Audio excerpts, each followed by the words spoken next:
enable marketers and sales professionals to customize their website content without any code changes to showcase the right value proposition. It's super simple, just 3 steps. Install the CustomFit Chrome extension, go to your website, customize the content, and generate shareable links. Also, you can track the visits. Today, we have Talia Wolf with us. Welcome, Talia. Nice to meet you. Hi, it's nice to be here. I'm good. I look forward for a CRO talk now. Thanks for joining us from all the way from, I think, Israel. Yes. Yeah, definitely. All the way here in Israel, and it's finally raining, so that's good. Nice. So, Talia, I wanted to start with your journey, how you started with conversion rate optimization specifically. What was that one thing you found very interesting to go for, and how did you move ahead in your journey so far? Also, tell us something about Getuplift. Yeah, so Getuplift is a conversion optimization agency. What we do is we help high growth businesses optimize their funnels and their websites. So high growth companies come to us and say basically that they have a lot of traffic that's coming in. They have some type of conversions. Maybe they're collecting leads, maybe they're doing sales, maybe it's contacts or demo requests. And then essentially they ask us to help them make more of those.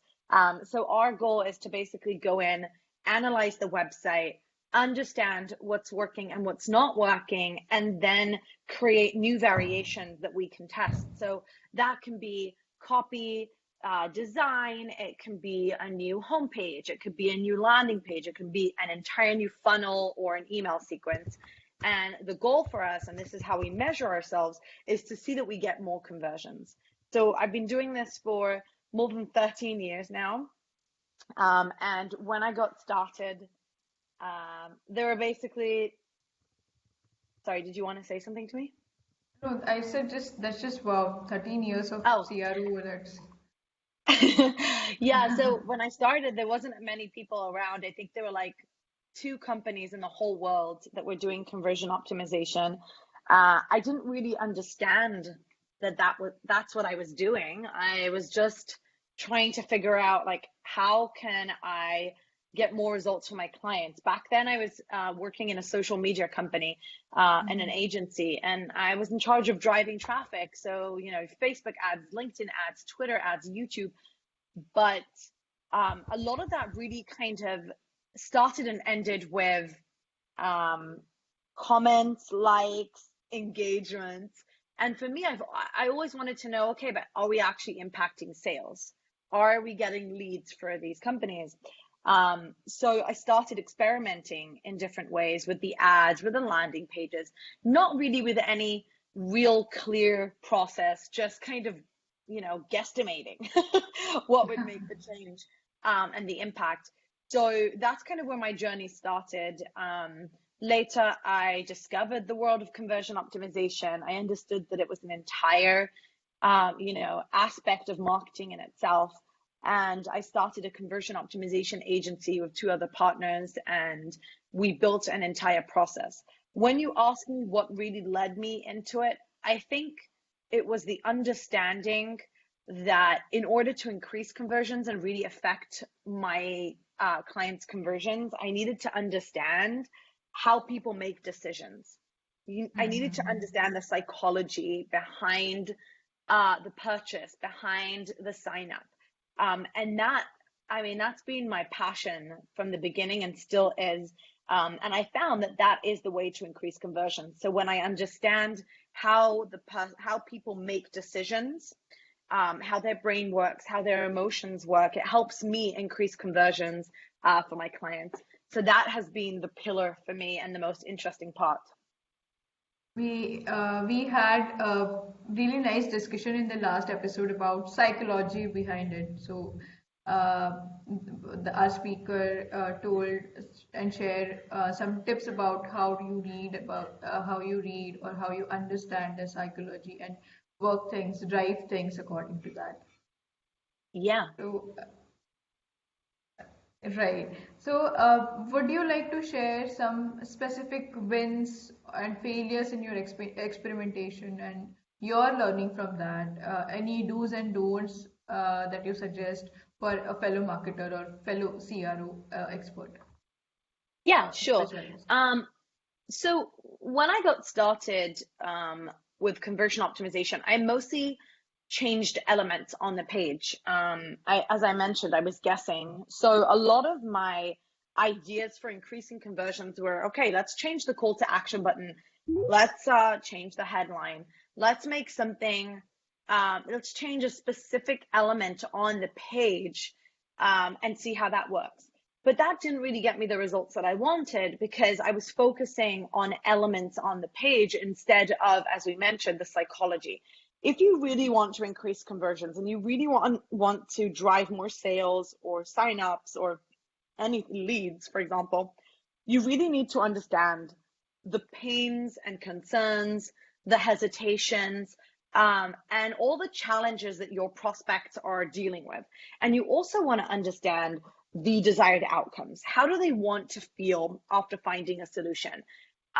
For me, that was the biggest lesson. It was moving away from testing specific elements on the page and treating conversion optimization as if that's what it is. It's just moving elements on the page, to understanding that conversion optimization is about solving people's problems. It's about identifying those pains and finding those solutions and showing them on the page for people. So if I'm thinking about do's and don'ts, I would say that a lot of the times people kind of jump in immediately to the solution. Okay, I have a problem in my funnel. How do I fix it? And they just try to guess, or you Google, all sorts of articles to figure out, okay, how do I increase my signups by 100%? But the real way to go about it is to do the work. It's to research your customers. It's to do interviews, surveys. It's to do review mining. It's to get into your customers and prospects' heads and really understand who they are, what their pains are, and their desired outcomes. And that will actually help you increase conversions a lot more. For me, that was, ultimately my biggest fail was when I was trying to just change elements on the page. I lost $100,000 client like that when I first started because I just didn't get the results, and I couldn't get there. I didn't have a set process. I didn't understand what I was really doing. But once I moved away from that, I've been 10 timing conversions for my clients ever since. So it's a great Wow. lesson to be learned. That's great. So that reminds me about our motivation behind making CustomFit as a software, as a CRO stack.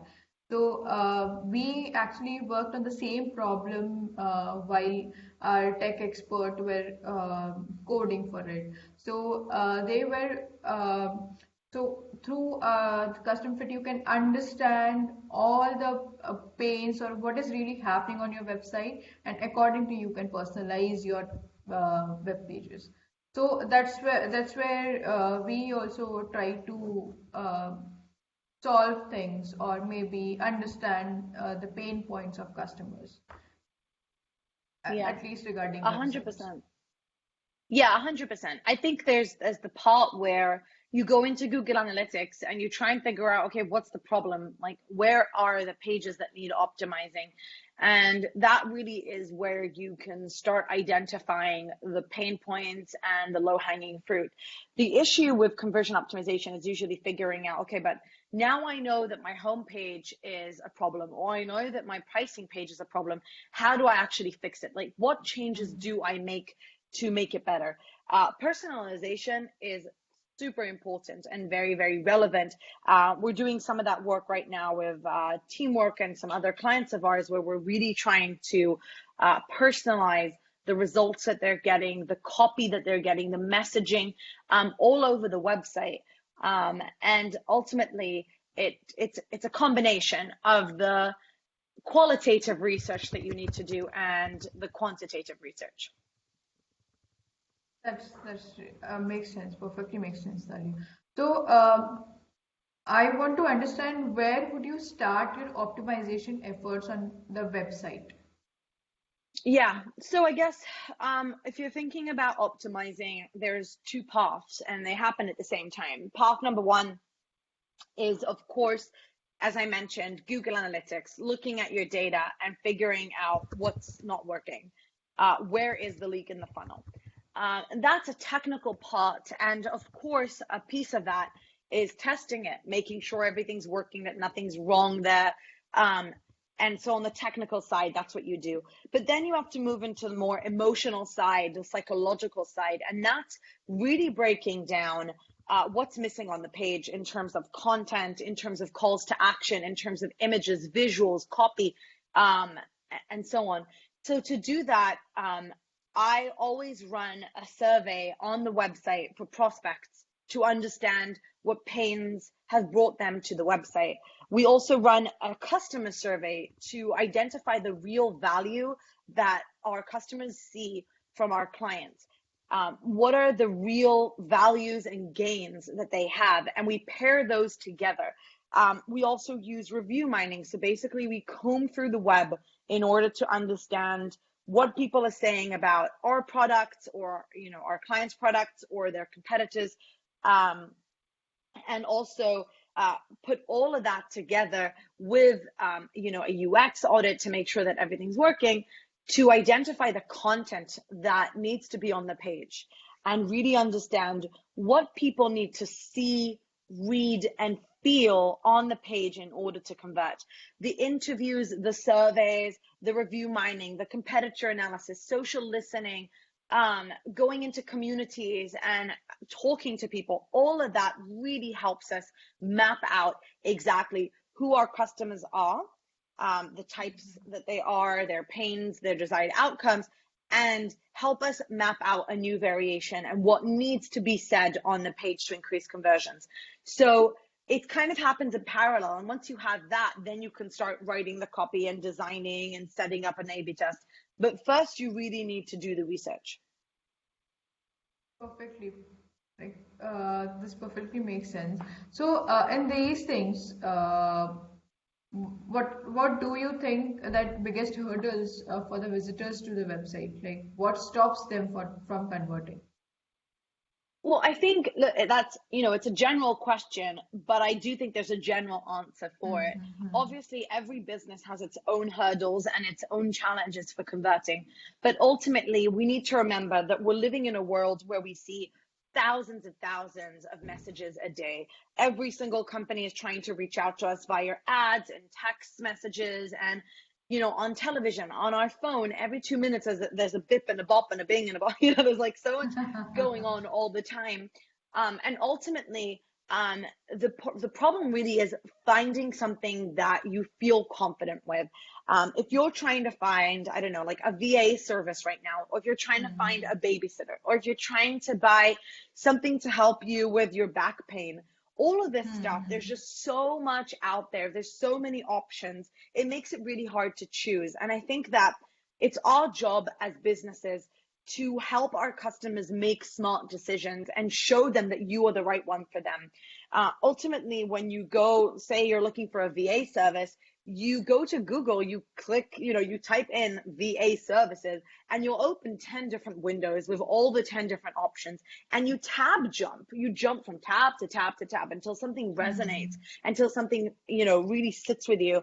And that's where we come in. We have to make sure that we capture people's attention, that we make it about them, and that we really say, okay, we know you, we are you, we can help you. And ultimately, I think that's where businesses struggle. So many companies, so many websites, they're all talking about themselves. They're talking about their features, their pricing. They're talking about, the product itself that they're selling. They're not talking about the customer. They're not talking about their pains. They're not talking about their desired outcomes, and they're losing them. The more you focus on yourself, and the more you make yourself the hero, the more you're going to lose customers. So I think that is the biggest issue that companies and websites have these days. So, showcasing relevant data, understanding the visitor and showcasing that particular data, what they're looking for. That would help in conversion. Yeah, and also plainly saying, we know that you're struggling with this.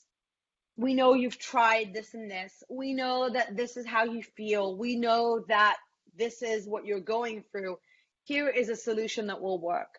Most websites you'll go to and it says something like, oh, the number one in this industry. We have 100 templates. We are the best AI, the best machine learning. It's all great, but people don't buy products. We're buying the results. We're buying better versions of ourselves. So when someone lands on your website, they should be able to clearly see what's in it for them.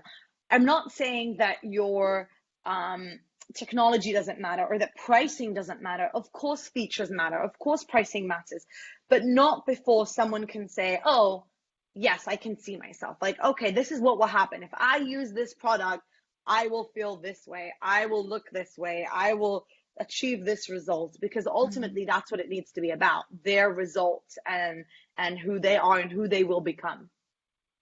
Right, right. That I think that's what it matters at the end of the day. So, what would be your approach in removing distractions on the website as you tested all the things and maybe shifting the buttons or CTAs or maybe removing that? So how do you tackle tackle this problem as a CRO I specialist? just think ultimately what you want to do is look at the website and the whole customer journey as a whole and start asking yourself the important questions and start with the content. I'm not, of course, buttons matter, and of course, Mm-hmm. the customer journey and what you have to click on and where you go to and the colors matter. But ultimately, what you really need to understand is when someone lands on this funnel, can they see themselves? Do they understand themselves? Do they know where they've landed? Do they know what they need to do? And do they know what's going to happen when they click the button? Those are three questions that you have to ask yourself. So I would say that to start out, of course, look at common UX issues, look at any technical issues, figure out if there's something's wrong technically. But more often than less, it's a strategic issue that needs to be addressed, and you need to go back to basics. And how do you prioritize your experimentation ideas? How do you come up with the experimentation ideas and how do you prioritize among them? We prioritize according to potential impact and how much time needs to be invested. For example, I could come up to a client right now and say, if we completely change the pricing page and this pricing tier, we could, gain 10x in signups, but that could take 6 months to actually execute. So the idea is that we're constantly looking at what are the top pages that need optimizing, where is the biggest potential for impact in terms of driving more conversions, what is the quickest way to get there, but also time for implementation and the challenges. So how many people will I need to actually instigate, start a test? How much resources will I need? How long will it take to get to statistical significance? There's a lot of questions that need to be asked, but it's easy to say, oh, let's just improve the homepage. But again, you have to make sure that all the resources are available to you, and then it won't take 6 months to actually deploy something. So it's a careful balance between where you can get the most impact if you made the changes, but also what is actually available for you to do.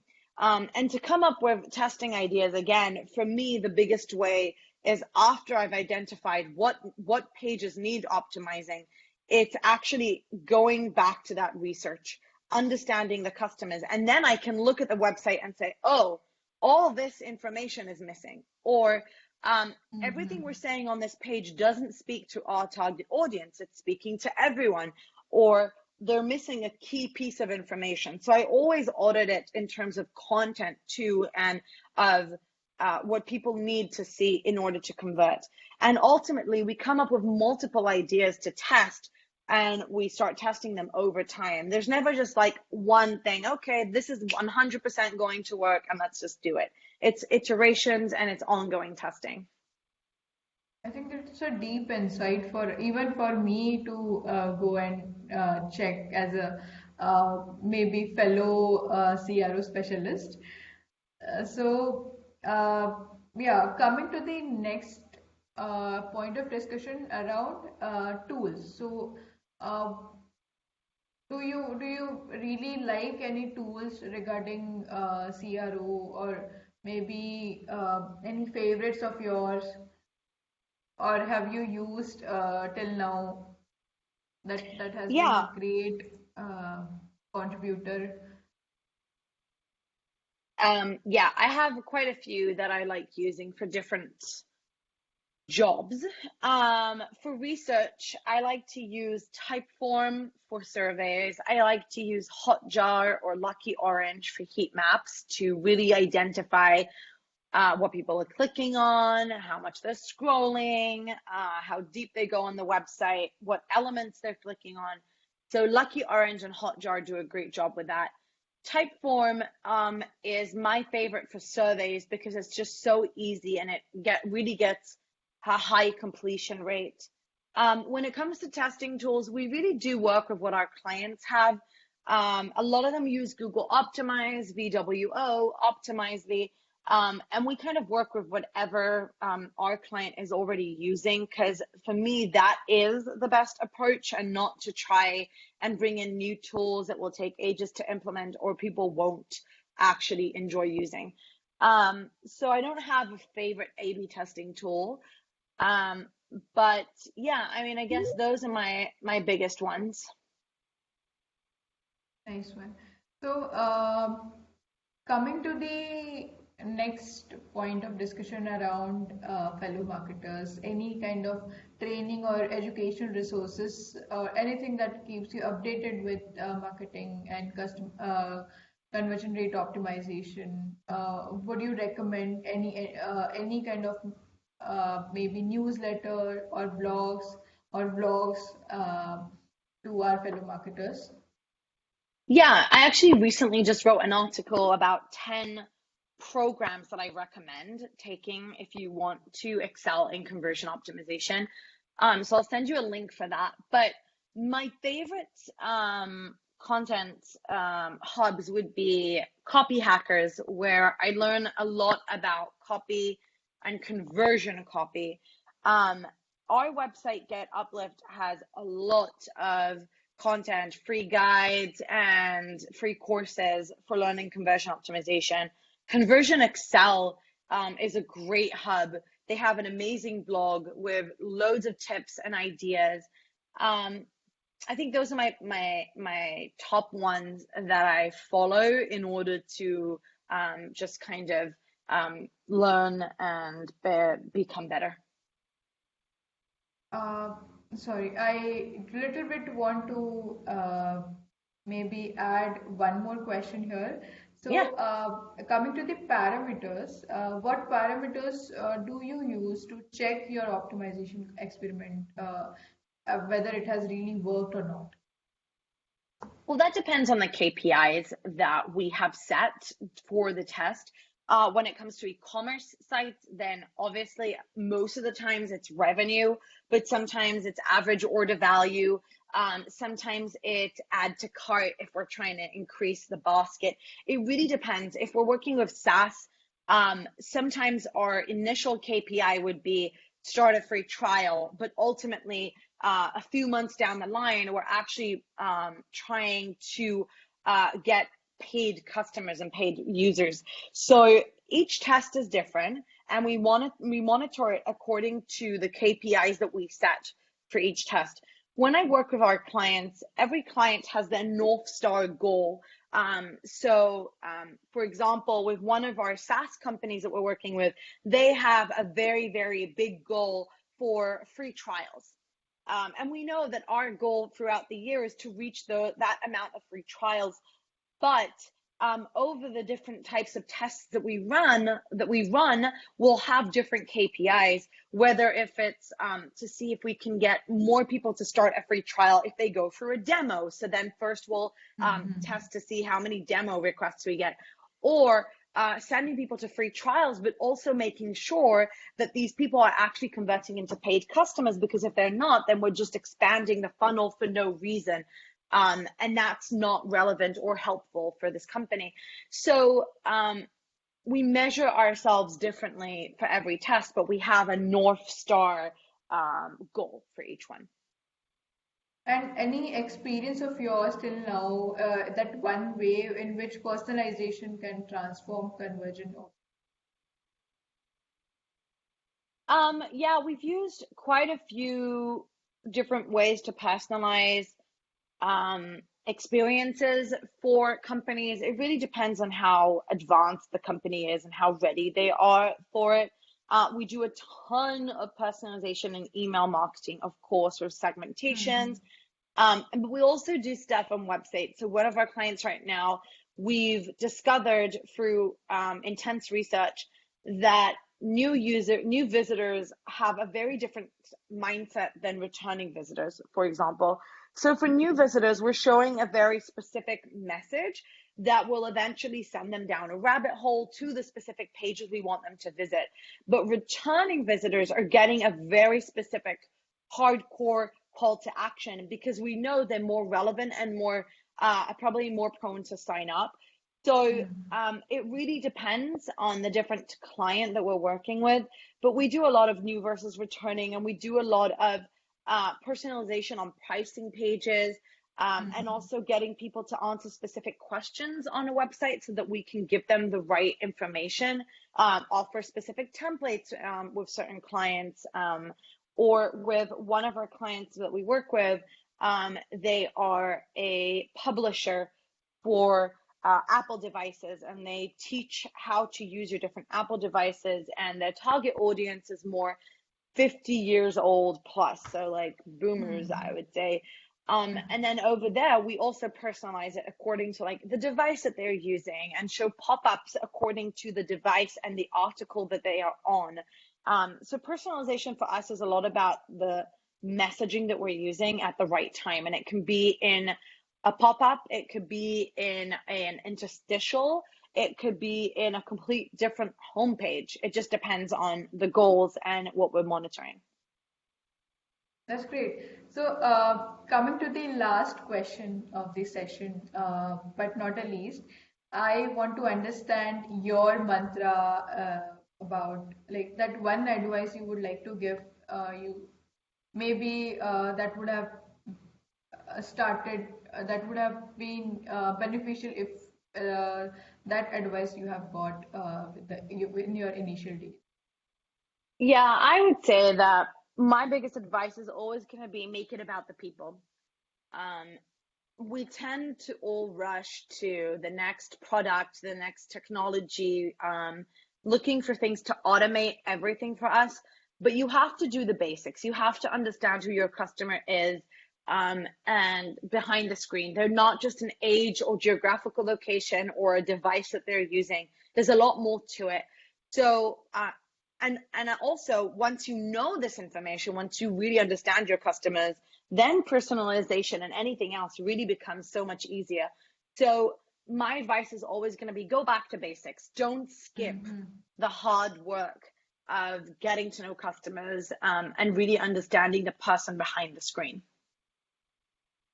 I think that would be the tagline of this session today. So thank you so much, Talia, for joining us, and it was a lovely session, lovely talking to you, and I really hope that we meet again, Thank you. maybe with the advanced CRO tips. Thanks a Yeah, lot. thank you.